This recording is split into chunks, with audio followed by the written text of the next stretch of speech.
Imagine avoir 15 ans, être vêtu de lourde soie, croire que l'on t'amène vers une cérémonie de mariage, et être conduite à la place dans une chambre close au cœur du palais impérial. Les portes se referment derrière toi, pas pour l'intimité, pour le contrôle. Les femmes présentes ne sont pas des invitées, ce sont des surveillantes, des instructrices, des témoins. Un médecin de cour se tient à l'écart, silencieux, prêt à consigner ce qui va suivre. On t'a dit que c'était la tradition. Ce que personne ne t'a dit, c'est que chaque mouvement serait mémorisé, chaque réaction évaluée, chaque hésitation jugée. Soudain, tout prend sens. Les mois de silence imposés, le regard de ta mère ce matin-là, ses mains qui s'attardent dans tes cheveux, son refus de croiser ton regard, non par indifférence, mais parce que te regarder l'aurait brisé. Cette cérémonie ne parle pas d'amour, elle parle d'obéissance. Ce n'est pas une fiction. Pendant plus de 6 siècles, l'Empire ottoman a maintenu un système méthodique, un système d'une brutalité psychologique extrême, un système que même ses ennemis les plus acharnés n'auraient pas souhaité infliger à leurs propres enfants. Il était évoqué à voix basse, puis presque entièrement effacé. Nous sommes en 1623. Une princesse de 15 ans va découvrir que le mariage impérial possède 2 visages. Le premier est public, fête, musique, bénédiction. Or, le second est privé, scellé derrière des portes closes, documenté dans le silence, gravé à jamais dans la mémoire de celle qu'il brise. Ce qui va se jouer cette nuit-là n'est pas une tragédie intime, c'est le coup caché du pouvoir, un coup que chaque fille de sultan était censée payer. Revenons à l'Empire. De 1239 à 1922, il s'étendit sur 3 continents. Ses armées résonnèrent des murs de Vienne jusqu'au désert du Yémen. Après la chute de Constantinople en 1453, la ville devint Istanbul, le cœur battant du pouvoir impérial. Le palais de Topkapi s'éleva comme son symbole le plus éclatant. À l'intérieur se décidait le sort des nations. Dans l'ombre se scellait le destin des âmes. Derrière des fenêtres grillagées et des couloirs interminables, le harem impérial formait un monde parallèle, un univers clos. À son apogée, plus de 800 femmes y vivaient. Chaque souffle était observé, chaque geste pesé. Une seule erreur pouvait séparer l'élévation de la destruction. À partir de 1530, lorsque le titre de Haseki Sultan fut accordé à Hürrem, le harem cessa d'être un espace domestique.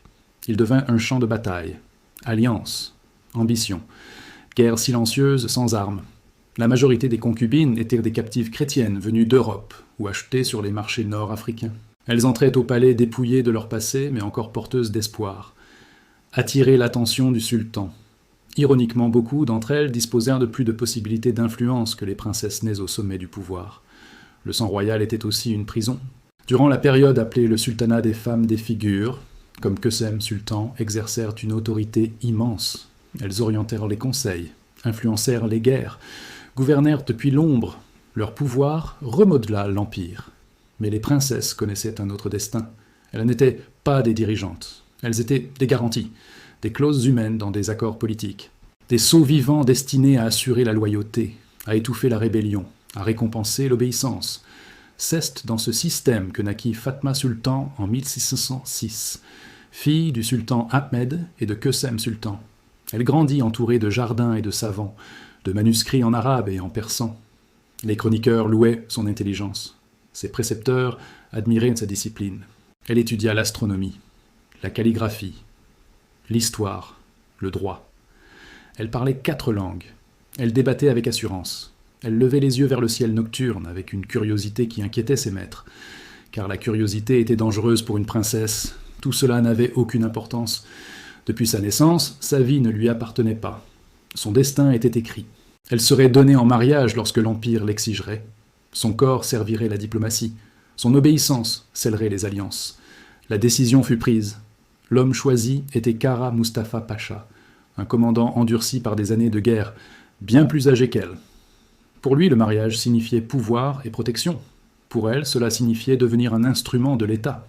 3 mois avant la cérémonie, la véritable épreuve commença. Un rituel réservé aux princesses impériales. Ce n'est pas une éducation. C'est un conditionnement. Un système conçu pour effacer la fierté et imposer l'obéissance absolue. Avant même que le mariage n'ait lieu, l'Empire avait déjà commencé à la briser. 3 mois avant la cérémonie, Fatma Sultan disparut du monde visible. Non par isolement symbolique, mais par enfermement réel. Le processus portait un nom sacré, réservé uniquement aux filles de sang impérial. Turville the Moubarak. Officiellement, une préparation spirituelle, en réalité un programme de conditionnement destiné à briser toute volonté personnelle. La femme chargée de superviser cette transformation se nommait Gulnar Hatun, 60 hivers, doyenne du harem. Elle avait encadré plus d'une douzaine de princesses avant Fatma. Elle savait exactement combien de temps il fallait pour faire plier une âme jeune.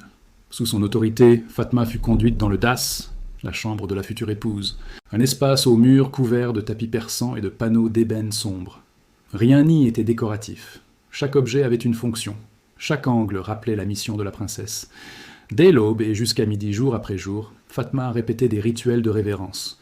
18 formes de prosternation distinctes, chacune correspondant à une situation précise.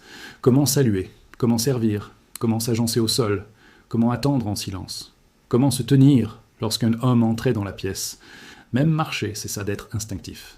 Elle fut entraînée à l'urush et au set, des pas mesurés aux doigts près, tête inclinée à 30 degrés, mains jamais au-dessus du cœur. Chaque mouvement effaçait un peu plus la jeune fille qu'elle avait été. Mais le contrôle du corps n'était qu'un début.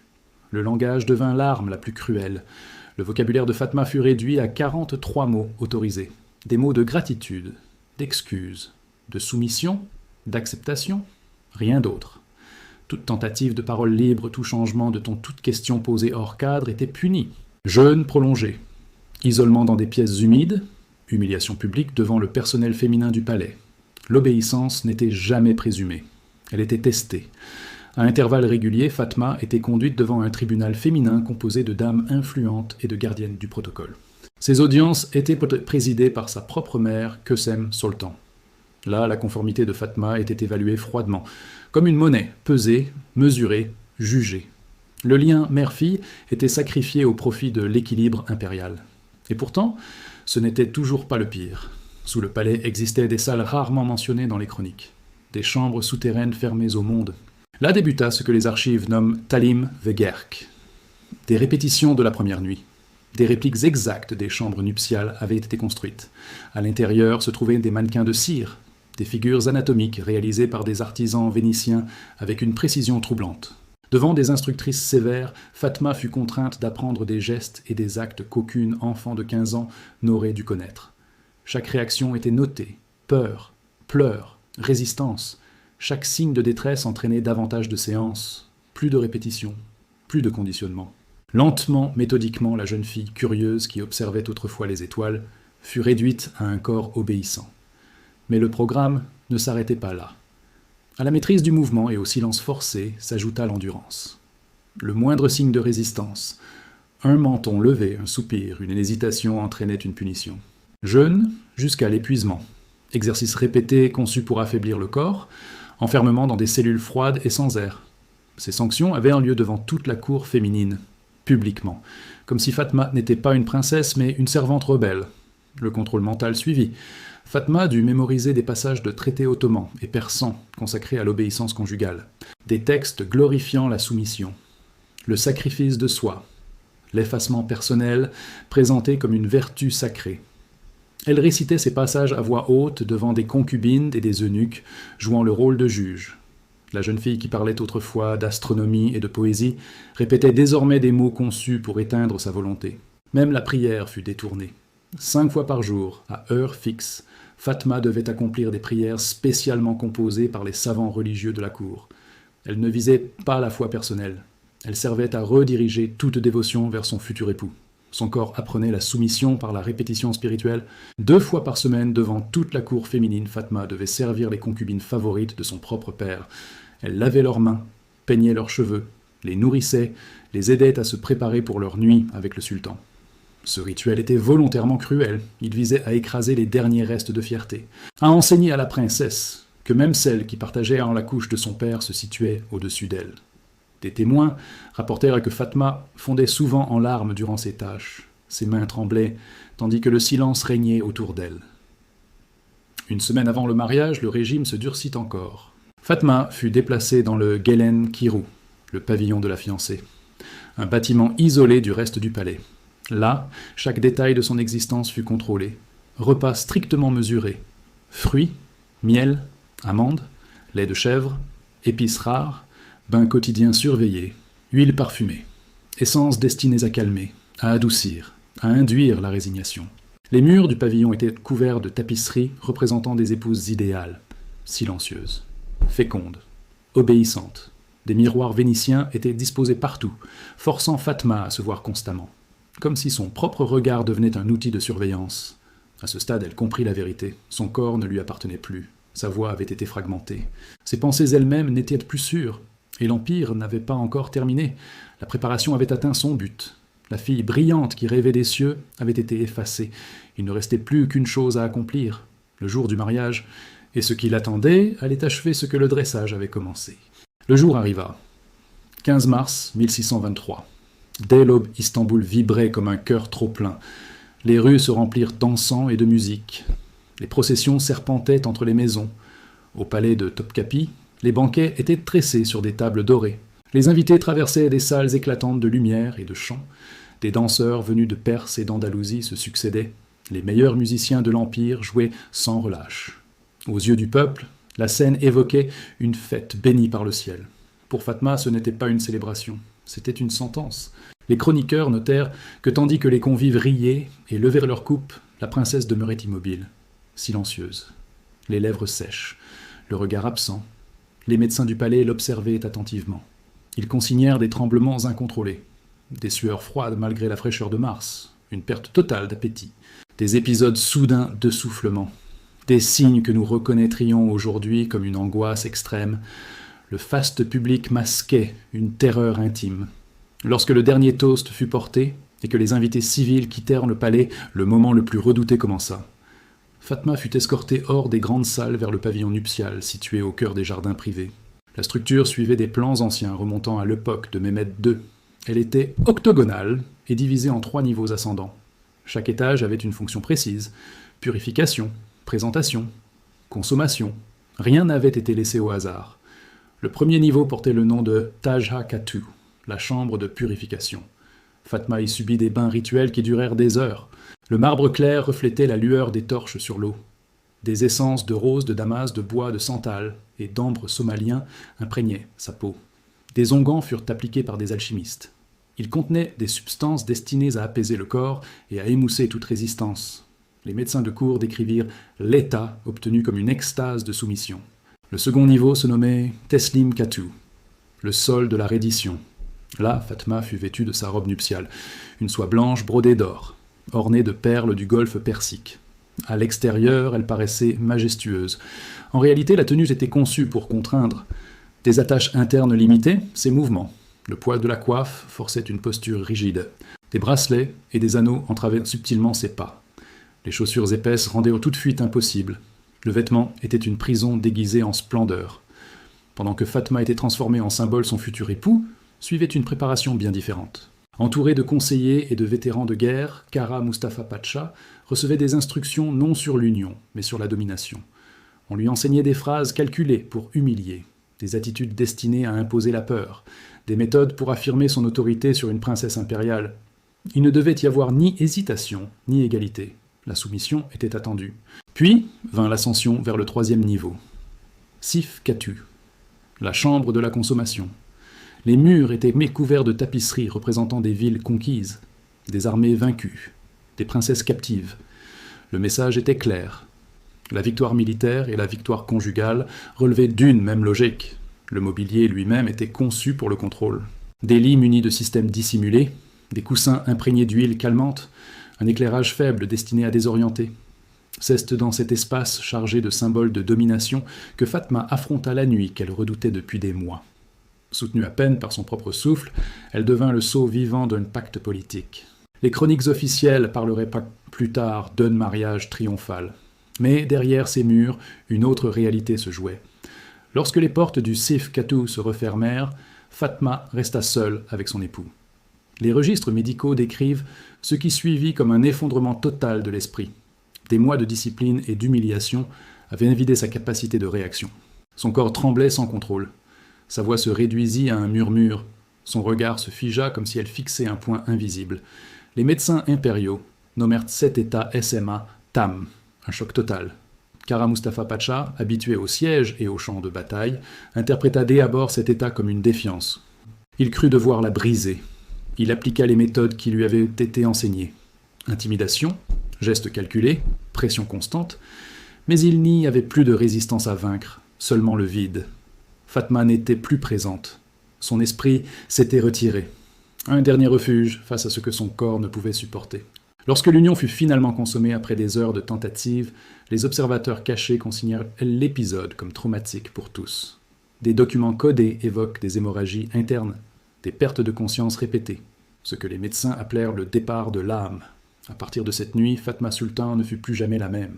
Dans les jours qui suivirent, même les plus strictes gardiennes du harem furent alarmées. La princesse développa un mutisme sélectif. Elle ne parlait que lorsqu'on s'adressait directement à elle, et toujours à voix basse. Son appétit disparut. Les servantes durent la nourrir de force. La jeune fille brillante qui débattait autrefois avec des savants avait disparu. Et ce qui suivit allait assurer qu'elle ne reviendrait jamais. Dis-moi quand tu veux que je continue avec partie 4 pour conclure l'histoire. Après cette nuit, Fatma Sultan ne retrouva jamais celle qu'elle avait été. Les jours suivants plongèrent dans le harem dans une inquiétude inhabituelle. Même les gardiennes les plus endurcies comprirent que quelque chose d'irréversible s'était produit. La princesse ne parlait presque plus. Lorsqu'elle ouvrait la bouche, sa voix n'était qu'un souffle, un murmure à peine audible.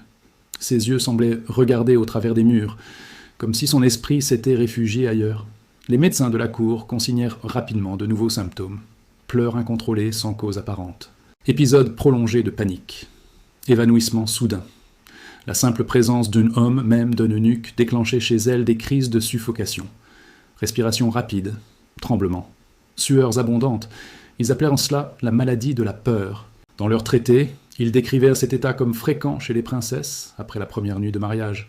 Une conséquence attendue, presque normale.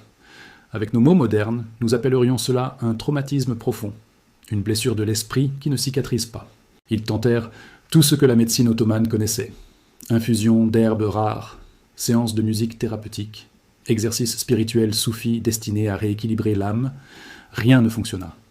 Fatma restait absente, son regard vide, sa volonté dissoute. Les livres qui autrefois nourrissaient son esprit restèrent fermés.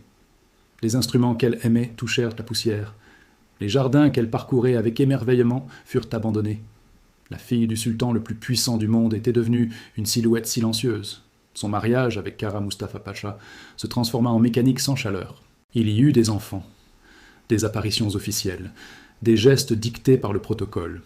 Aux yeux du monde, tout semblait stable, mais derrière les portes closes, il n'y avait que distance et silence. Les mémoires tardives suggèrent que le Pacha lui-même chercha l'évasion dans les campagnes militaires et l'opium. Comme s'il tentait d'étouffer la culpabilité d'avoir participé à un rituel qui avait détruit la femme qu'il avait épousée, Fatma Sultan vécut encore 29 années après cette nuit. 29 années sans voix réelle. Elle devint une figure décorative lors des cérémonies, une épouse docile, une mère par devoir, mais jamais plus une femme libre. Elle mourut en 1652, officiellement d'une fièvre du cerveau. Le décès survint le jour anniversaire de son mariage. Pour beaucoup au palais, ce détail ne fut pas ignoré. Ils y virent le poids du souvenir qui avait fini par écraser ce qu'il restait d'elle. Le destin de Fatma ne fut pas une exception. Les archives du palais retrouvées bien plus tard révèlent un schéma récurrent. Des dizaines de princesses subirent des sorts semblables. Certaines furent frappées de mutisme permanent. D'autres tentèrent de fuir par le suicide ou la folie. Quelques-unes disparurent entièrement des registres officiels, comme si elles n'avaient jamais existé. L'Empire qui consignait chaque détail administratif savait aussi effacer ce qui dérangeait. Les mots remplacèrent la vérité. Les euphémismes remplacèrent les noms. Le silence remplaçait les vies. Des documents traduits récemment évoquent des princesses ayant simulé leur propre mort pour éviter un second mariage. D'autres mirent au point des codes secrets pour communiquer avec leurs sœurs prisonnières du même système. Une poignée osa même adresser des requêtes directes au sultan pour obtenir un divorce. Un acte de courage presque inimaginable dans un monde bâti pour leur obéissance. Ces fragments oubliés révèlent une chose essentielle. Même dans les systèmes les plus oppressifs, la résistance ne disparaît jamais totalement. La tragédie de Fatma Sultan révèle une vérité inconfortable. Le pouvoir absolu ne protège pas toujours ceux qui en sont les plus proches. Bien souvent, il les dévore en premier. Tandis que le monde extérieur imaginait les princesses ottomanes entourées de luxe, la réalité était une chaîne invisible, forgée avec précision, justifiée au nom de la stabilité impériale. Ce que l'histoire a longtemps présenté comme des contes dorés étaient en réalité des constructions politiques bâties sur la destruction de vies féminines. Des empires entiers furent maintenus par le sacrifice silencieux de leurs propres filles. Et cela pose une question finale. Combien d'autres histoires semblables restent enfouies dans les archives des palais du monde entier? En Europe, en Russie, en Chine. Combien de femmes ont payé de leur esprit et de leur liberté pour soutenir la grandeur des empires? Si l'histoire de Fatma sultan t'a marqué, alors elle a atteint son but, car révéler ses récits, ce n'est par ouvrir des plaies inutiles. C'est redonner une voix à celle que le pouvoir a voulu faire taire. Dis-moi maintenant quelle reine ou quelle princesse tu veux voir révéler ensuite.